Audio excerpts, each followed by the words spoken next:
Welcome to the deep dive.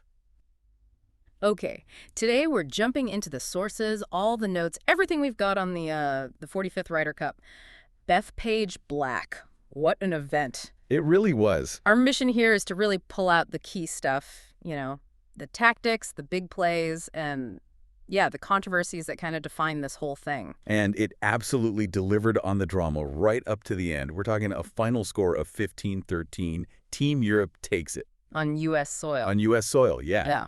And that's huge because, well, it clinches back-to-back wins for them. And maybe more importantly, it's their first win in America since, 2012? Wow. Yeah, over a decade. That makes it pretty historic. Definitely. It sets a real marker down. Okay, so let's get into it. We want to look at how Europe actually built that lead, that envelope rule thing that almost changed everything, and what this tells us about where the Ryder Cup is heading. Right. I think you have to start with the foundation of the win. Yes, the final score was close, 15-13, only 2 points in it. Deceptively close, maybe? Exactly. Because the story was really written on Friday and Saturday.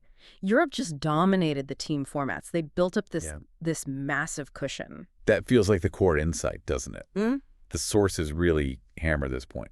It wasn't necessarily about, individual star power. The U.S. team was loaded. Totally stacked. But it was about the team execution. Foursomes, fourballs, that's where Europe won it. Precisely. If you look at the flow, Europe came out sharp. Yeah. Really consistent pairings, foursomes especially, alternate shot that takes incredible sink, incredible nerve.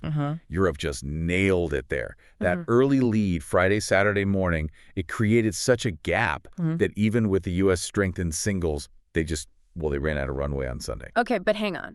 If the U.S. did have all that depth, world-class players top to bottom, why couldn't Captain Bradley get them firing early? In those team formats, home advantage too. Was it pairings?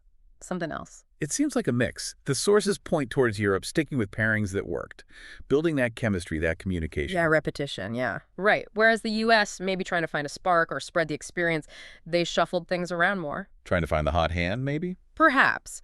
But that lack of sort of initial consistency in the pairings might have cost them points when, the pressure was maybe a tiny bit lower early on. Gotcha.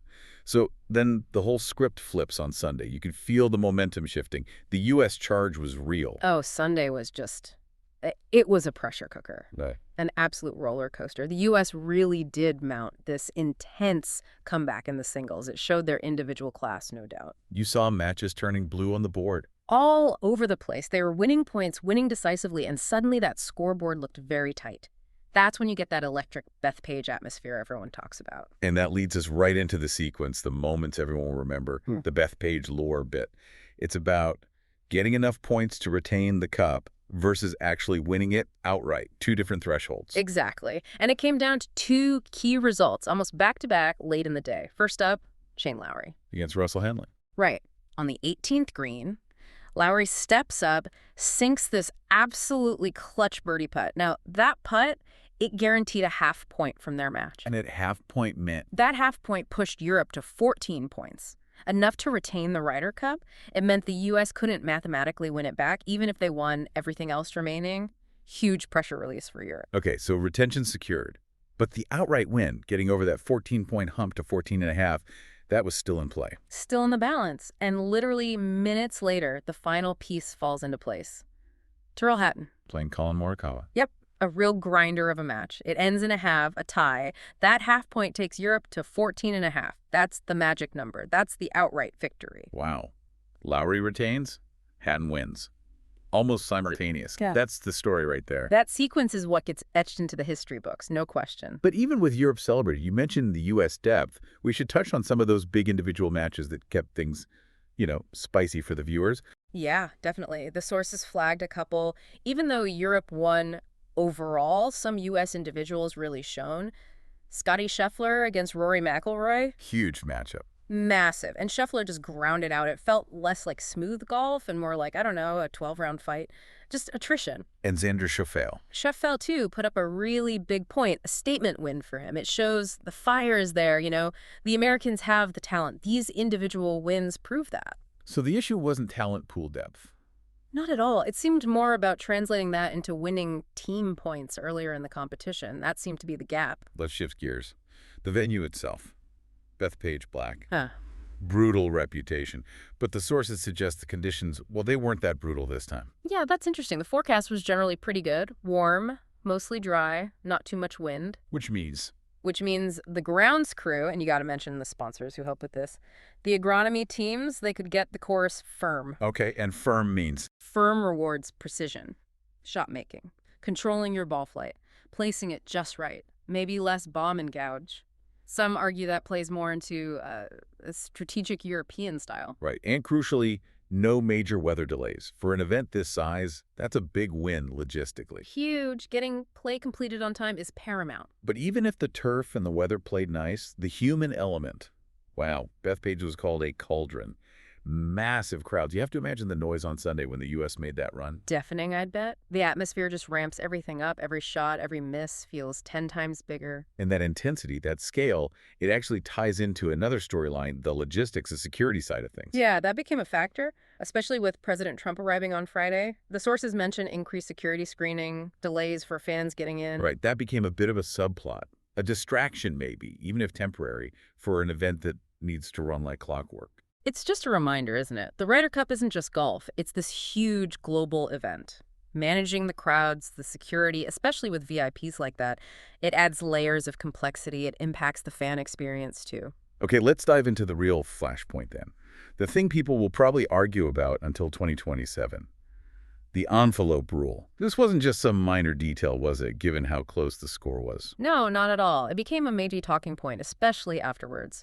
It centers around Viktor Hovland for Europe. What happened? He had to withdraw late, just before his singles match against Harris English. Neck issue. Turned out to be a disc bulge, apparently. Okay, so Hovland can't play, and that triggers the envelope rule. Yeah. Can you break that down for us? What is this rule, and why does it even exist? Right. It sounds a bit arcane, but it's been around for decades. The idea is to stop teams maybe, gaming the system if a player gets genuinely sick or injured after the Sunday pairings are already set. How does it work?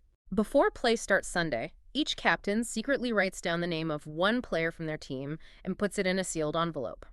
If someone from the other team has to withdraw late, like Hovland did, then the player whose name is in the envelope for that team also sits out. Okay.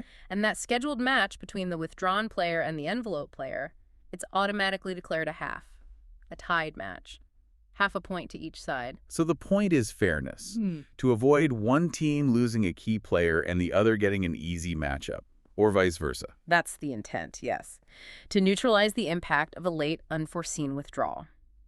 So Hovland withdraws, the rule kicks in, his match against Harris English is halved. Half a point for Europe, half for the U.S. And here's where the disagreement starts, because we heard very different takes on this. Very different. U.S. Captain Keegan Bradley, he didn't dispute the rules applied correctly, but he questioned its fairness, giving out half points without anyone hitting a shot. He basically said, we need to change this rule for 2027. He was quite public about that. He was, but then Europe's captain, Luke Donald, he pushed back. What was his argument? He pointed to history, said, look, this rule's been here for ages. Both teams know it. Both teams have potentially benefited or been affected by it in the past. It's part of the agreed-upon framework. So basically, it's the rule. We all knew it going in. Pretty much. Yeah. But the context here is key. That half point mattered a lot. In a 15-13 match, that half point awarded early on, well, it significantly eased the pressure on Europe down the home stretch. Yeah, you can see why it became such a talking point. If that match had somehow been, say, forfeited or scored differently. The whole dynamic of those last few matches changes. The pressure on Hatton and Morikawa would have been off the charts. It just shows, understanding these rules, even the weird ones, is crucial to really grasping how the match was won. Okay, let's broaden out again. Yeah. Leadership and just the sheer scale of this operation. Yeah. Luke Donald. He joins Tony Jacklin as only the second European captain to win back-to-back Ryder Cups. That's huge. It's a massive achievement, and the sources really credit his preparation, his method. They talk a lot about the team culture he built, but specifically his pairing strategy day to day. Sticking with what worked. Yeah, focusing on getting his strongest partnerships out there consistently, grabbing those early points, building that momentum we talked about. Less about trying to rest guys, maybe, more about banking points early. And clearly, it paid off. It did. And while Donald's handling the inside game, the strategy, you have to acknowledge the outside game, too, the sheer size of the Ryder Cup as a business, as a spectacle. It's enormous. You see the list of partners. Aon, BMW, Capgemini, Citi, DP World, SAP, Rolex. These are global giants. What are they getting out of this? They're buying massive global exposure, for one, but also association. Association with excellence, with pressure, with that intense competition. For you, the listener, it helps to understand that this corporate backing is what funds everything. The incredible broadcast setup, the logistics, the fan villages. It's a huge machine. BMW isn't just putting up a sign. They're linking their brand to performance under pressure. Exactly. Luxury, precision, performance, it all aligns with the Ryder Cup image they want to project. And you mentioned earlier, even down to the course itself, those agronomic partners, Heritage Landscape Supply Group, PBI Gordon, keeping Bethpage pristine. Yeah, it shows the level of detail. You can't have a Ryder Cup on a subpar course. Maintaining that standard takes dedicated, specialized support.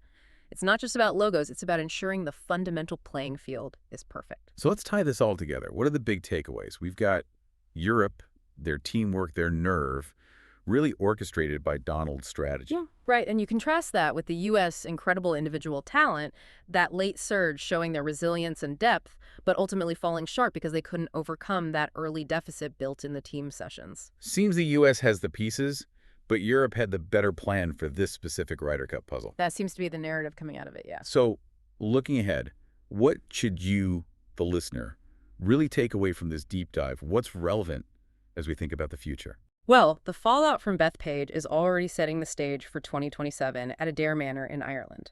What you should keep an eye on is this ongoing debate about selection philosophy. How teams are picked. Exactly. Especially after another European win. Will captains lean more towards individual world rankings, or will they double down on finding partnerships, prioritizing chemistry, maybe even looking beyond just the main tours? The Hell AV question still lingers too. Interesting point. And maybe our final thought to leave everyone with, it comes back to that controversy. The envelope rule. Yeah, that half point proves so critical. Captain Bradley made his feelings clear. So the question is, will the pressure, particularly from the U.S. side, finally force a change to that decades-old rule? Or is this quirky, dramatic precedent just going to sit there waiting to potentially ignite another firestorm in Ireland in 2027? That's the question, isn't it? Will tradition hold, or will practicality force a change? We'll have to wait and see.